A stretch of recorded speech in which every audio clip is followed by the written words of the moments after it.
Январдын башында болгон Казакстандагы нааразылыктарда Алматы шаарында жашаган кыргыздардын айрымдары кыйноого кабылган. Муну казак тарап мойнуна алды.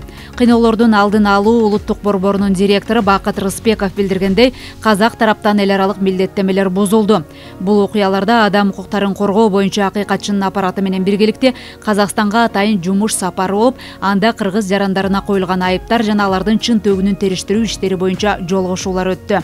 Эскерте кетсек, Казакстан Кыргызстан сыяктуу эле Бириккен Улуттар уюмунун кыйноолорго каршы конвенциясын ратификациялаган.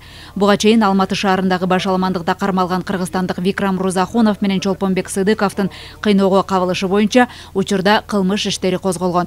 Эки жаран тең Кыргызстанда башаламандык учурда социалдык тармактарда кыйноого кабылган Рузахуновдун митингге акча үчүн катышкандыгын айтылган видео тасма тараган. Ал эми Чолпонбек Сыдыков катуу сабалып, буту сынган абалда табылган.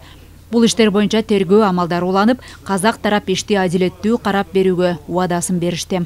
Биз барган соң ушу эртеси эле ушу коррупцияга каршы деген тийиштүү органы бар экен Казакстанда, ушу кыйноолор менен иш алып барышат экен.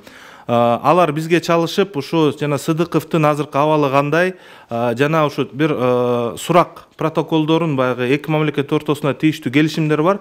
Ошолор аркылуу сурак протоколун жүргүзөлү, байланышалы деген иштин жылышына бир жакшы бир көмөк көрсөттүк десек жаңылышпаймын.